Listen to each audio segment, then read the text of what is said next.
Vidéo où je viens de faire manche 200 sur Terminus. Donc là on va voir la manche 199 en entier. Donc j'ai trouvé cette strat. Je connaissais qu'il y avait un bon spawn ici. Mais franchement pour l'injection de mutant c'est vraiment pas mal. C'est la pièce où on fabrique l'arme spéciale, le Beam Smasher. Du coup ça consiste juste à mettre l'injection de mutant et spammer. Alors c'est en plus d'être très facile, c'est surtout très rapide. Je crois qu'on tue environ 200 zombies par injection de mutant. Donc là je suis manche 199. 2 injections de mutant font pas la manche mais quasiment. Après j'ai un petit tour pour finir au piège. Vous verrez dans cette manche j'ai utilisé une 3ème injection de mutant que j'ai goûté à l'armurerie. Parce que dans mon tour je passe à l'armurerie. Je la waste parce qu'en fait je comptais save and quit à la fin de celle-là. Et du coup, quand je save and quit, l'injection de mutant, soit je la bug, soit souvent je la chope sur les derniers massacreurs. Du coup, bah là, pour le coup, sur cet extrait, bah à la fin, je vais pas la choper. Mais je pensais en avoir une, du coup, c'était waste si je voulais continuer à jouer, mais vu que je voulais m'arrêter à la 200, c'était pas waste. Donc dès que l'injection de mutant est finie, prends le piège, on va en rechercher une. Donc là, dans les manches où je suis, 2 me suffit à faire la manche. Ça me fait pas la manche en entier, mais quasiment. Profite des petites insta-kills pour faire quelques kills. Pas trop en abuser parce que même avec l'insta-kill c'est très chaud dans cette pièce. Injection de mutant. Et après vous verrez le tour, j'expliquerai comment je le fais, pourquoi, qu'est-ce qui est intéressant. Et en plus c'est dommage, cette strat je l'ai trouvé en cours de route, hein. Depuis la peut-être 150 ou 60 je l'ai fait. Au début je mettais le piège au spawn avec l'injection de mutant, mais en fait c'est beaucoup plus fast dans la pièce de l'arme spéciale. Du coup sur l'éco-matériaux je suis à peine dans les 30 000. J'aurais pu être tellement mieux si j'avais fait ce strat au début, c'est pas grave. Parce que là actuellement même en manche 200, si on gère bien son écho et qu'à la fin des manches on tue bien les massacreurs au Mustang, c'est très souvent qu'on chope des injections, des hélicos, voire 2, voire un de chaque, voire 2 d'un et un de l'autre. Et vous faites des manches sans utiliser d'écho. C'est dommage, j'aurais pu être à 50 000 ou 60 000, mais bon, c'est comme ça. La deuxième injection de mutant, donc on va voir mon tour. Vous voyez, quand je passe la porte, ça lag un peu, hein, c'est parce que j'ai fait 7 quit, ça me fait ça. Quand je rejoin ma partie, il y a des portes invisibles que je bug un peu. C'est bien, 7 quit, c'est pas tout à fait au point. Mais c'est bien d'avoir ça. Du coup, dans mon tour, je monte au piège du spawn. J'attends que 2-3 zombies se le prennent. Je vais direct à l'ascenseur. Attention, des fois il y a un zombie qui rentre avec nous dans l'ascenseur, donc faut bien le dégommer au Mustang quand c'est le cas. Et dans ce tour, même quand c'est une fin de manche, je le fais en entier en bas parce que je veux remonter l'ascenseur. Je veux avoir l'ascenseur en haut. Tout le temps. Là, le zombie me gênait, je les stun.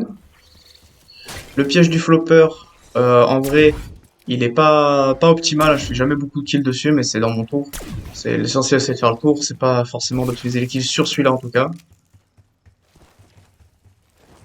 Celui du passe-passe en général, il est un petit peu plus rentable pour les kills. Et juste après le piège du passe-passe, vous pouvez stun le zombie qui vous grabe, vous arrêtez la table de craft, vous prenez des plaques quand vous avez besoin. Là dans la vidéo vous voyez que je stun le zombie mais c'était juste pour montrer. Là j'avais pas besoin de plaques. Parce que les plaques c'est un nerf de la guerre dans les hautes manches. Sachant que quand vous avez plus de plaques, un zombie il vous met je crois 120 ou 130 de dégâts, je sais plus. Sur 300 HP quand vous avez masto augmenté, donc c'est... Quand on n'a pas de plaques, ça va très vite. Vous allez voir du coup dans mon tour, je passe à l'armurerie au retour du biolab en général, c'est là où c'est le plus rentable. Je chope l'injection de mutant, donc si là je continue à jouer, je l'aurais pas passé cette injection de mutant. C'est vraiment parce que je comptais 7 quit derrière. Sachant que le 7 quit réinitialise plein de trucs, vous perdez votre clé de butin que vous avez sur vous, s'il y avait du stuff par terre bien sûr il disparaît, moi je joue avec la couverture des terres à 2 charges, s'il y a 2 charges, quand je reviens de ma partie il n'y a qu'une charge. Quand on revient de la partie, l'ascenseur du spawn et l'ascenseur du pack a punch sont en bas. Donc c'est plein de choses gênantes quand je fais un 7 quit. Sachant que le 7 quit bug beaucoup pour moi, je suis obligé de 7 quit toutes les 5 manches. Parce qu'en fait, si je fais pas ça, des fois je vais vouloir sauvegarder, ça va pas fonctionner. Ça va me dire on peut pas sauvegarder. Je vais devoir laisser faire la partie dès les 15 minutes s'écouler. Ça va la save automatique. Quand je vais vouloir relancer mon fichier sauvegarde, ça va me proposer que j'ai été déco inopinément, je sais pas quoi. Donc je suis obligé de dire bah oui, je vais reprendre ma partie. Et du coup ça me remet quelques manches avant. Donc je suis obligé de 7 quit toutes les 5 manches pour pas refaire des manches que j'ai déjà fait. C'est comme ça. Sachant que sur cette partie, je me suis capité une donne à la 125. Là, elle sera pas dans la vidéo, sinon la vidéo va être trop longue.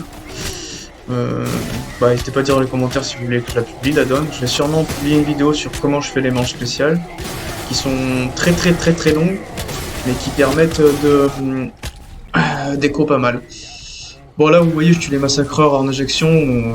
Ne faites pas ça quand vous comptez continuer. Là, je comptais faire une pause, donc c'est normal que je m'en fiche un peu. Mais quand c'est la fin de manche, je gardais un maximum de massacreurs pour avoir le plus de chances de dropper des injections de mutants, des hélicos d'attaque, etc. Et du coup, quand je finis ma partie, je ramène le dernier zombie ou massacreur en haut au spawn, parce que je reprends toujours ma partie du spawn. Ça, quand je reviens de 7 Quick, j'active l'ascenseur du spawn, je redescends, j'active l'ascenseur de Pack-a-Punch, et je reviens faire ma strat. Et bien sûr, quand je fais un 7 Quick, je m'assure toujours d'avoir couverture des terres à fond, donc au moins une, parce que ça peut pas me remettre les deux, et deux singes. Parce que souvent, quand vous revenez d'un 7 Quick, pour moi, c'est très souvent manche amalgame, je sais pas pourquoi. Dans les très hautes manches, vous revenez d'un 7 Quick, c'est quasi tout le temps manche amalgame. Sachant que le 7 Quit réinitialise aussi votre cycle de Bubblegum. Donc le 7 Quit c'est très bien. Mais bon, ça se voit que c'est la première fois qu'il y a ça, parce que c'est pas hyper. C'est pas parfaitement au point. C'est déjà bien d'avoir ça, on passe plein. Sur ce, j'espère que la vidéo vous aura plu. Là, comme vous pouvez voir, bah, j'ai le petit dernier massacreur, je vais l'amener en haut. En tout cas, Black Ops 6 Zombie, c'est sympa. Ça faisait depuis. Wow, BO3 que j'avais pas fait des manches. Ouais, BO3, enfin que j'avais pas fait des manches sérieusement. Bon, sachant que voilà, faire 200 sur Terminus, c'est plus simple que de faire rien que 100 sur un ancien, mais ça reste quand même quelque chose. C'est très différent en plus des anciens zombies, mais moi j'aime bien que ça change un peu. Si j'ai envie de rejouer à Black Ops 1, je vais sur Black Ops 1. Même si Black Ops 1 restera le meilleur, ça c'est clair et net. Ah voilà, comme vous pouvez voir, j'attends le dernier zombie. Hop, je le tue.